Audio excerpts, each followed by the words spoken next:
The buzz of a notification split the quiet at 10:47 p.m. I sat slumped on the couch, a half-finished beer sweating rings into the coffee table, scrolling mindlessly through a feed I wasn't even reading. Then a message lit up my lock screen and my hand froze midair. I'm staying at Jason's tonight. Don't wait up. It was from Megan, my wife. Not a casual date. Not a fling. My wife of 7 years. For a moment, my brain refused to accept it. I searched for excuses. Maybe it was meant for someone else. Maybe I'd been added to some group chat by mistake. Maybe it was a bad joke I didn't understand. But the longer I stared at the screen, the heavier the truth pressed down on my chest until I could barely breathe. Jason. Of course, I knew Jason. Everyone did. He was a guy with an easy smile, the ready joke, the hand always on someone's shoulder. Megan had mentioned him before, always in that careful, neutral way that sounds harmless until it doesn't. My hand shook as I unlocked the phone and typed a single word back. Okay. No reply. Not that night. Not the next morning. I stayed on the couch, eyes glued to my phone, waiting for the typing dots that never appeared. By morning, the beer had gone warm, the TV still flickering, my stomach hollow. At 8:14 a.m., Megan walked in wearing the same clothes as yesterday, her hair slightly tangled, mascara smudged just enough to make my chest ache. She didn't even look surprised to see me sitting there. You're up early, she said, as if we were discussing the weather. I didn't sleep. Why not? Her voice was light casual, like she hadn't just set my world on fire. I turned my phone toward her, the text glowing on the screen. Her eyes flickered for a split second, something between guilt and irritation. Oh, she said flatly. So you saw that? Saw that? My voice cracked, betraying me. Do you want to explain? She crossed her arms, sighed, leaning against the counter. I just didn't want you waiting up. That's all. That's all. My anger rose, hot and shaking. You told me you'd be at Jason's. What does that even mean, Megan? Her silence stretched until it hurt. Then, finally, it means exactly what you think it means. The words gutted me. I thought I'd brace for it, but hearing them out loud still ripped something open. Jason, I whispered. The name tasted like blood. Yes, she said simply, nodding as though daring me to react. My knees gave out, and I dropped back onto the couch. How long? Does it matter? She shot back, cold as ice. Of course it matters. I snapped, tears burned my eyes. How long have you been lying to me? Her lips curled, almost amused. A few months. A few months. I choked out. While I was working extra hours to pay our bills. While I was planning a vacation for us.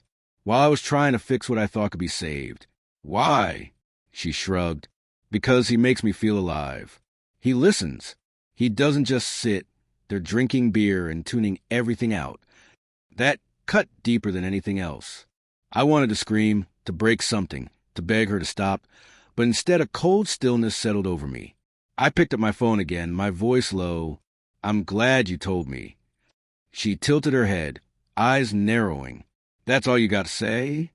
No, I said quietly, fingers moving across my screen. I'm also texting my lawyer for the first time. Her expression cracked. Her eyes widened. What? You think I'm going to fight for you? Beg you to stay? She scoffed. No, Megan, I said steadily. I knew you were gone the moment you left with him last night. I kept my voice even. Here's what's going to happen. You'll pack your clothes, your things, and you'll be out of this house today. Her face twisted, anger flaring where her indifference had been. You can't just kick me out. This is my house, too. Our house, I corrected sharply. The house I pay for. The house you've turned into something ugly. My tone softened only slightly. You're right about one thing. You'll get your share when the divorce is final. She rolled her eyes, laughing bitterly. You're being dramatic. No, I said evenly. I'm finally seeing things clearly. The weeks that followed blurred into a haze of lawyers, paperwork, and awkward silences when we crossed paths. Megan moved in with Jason officially, parading him around town like some prize.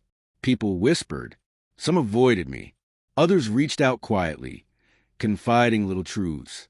I always thought something was off. She was always too close to him.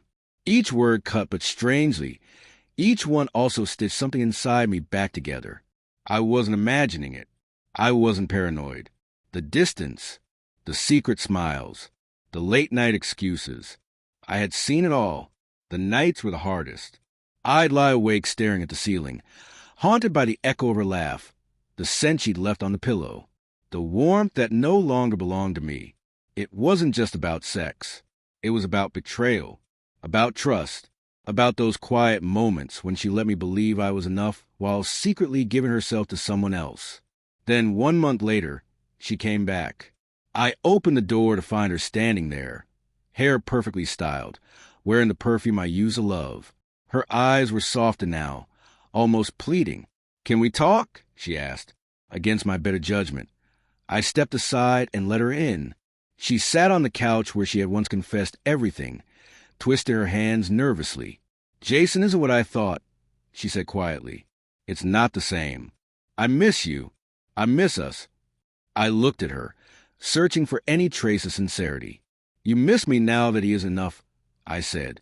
Tears welled in her eyes. "I made a mistake," she whispered. "A huge mistake. Can we fix this?" For a moment, some broken part of me wanted to believe her, to rewind time, to pretend none of it had happened. But then I remembered the text burned into my memory like a scar. "I'm staying at Jason's tonight. Don't wait up." Do you remember what I replied to that text? I asked. She blinked, confused. "You said, 'Okay,'" she answered softly. "Exactly," I said, my voice calm. "Final. That was the moment you ended us. I didn't fight, didn't beg, didn't plead, because I knew you weren't my wife anymore. You were his, and now you'll never be mine again." Her face crumpled. She reached for my hand, but I pulled away. "Goodbye, Megan," I whispered. This time, I meant it. When the door clicked shut behind her, a strange calm settled over me. The pain was still there, yes, but beneath it was something steadier. Freedom. Betrayal had burned me to ash, but from those ashes, I was already beginning to rise. The house felt quiet again, almost sacred.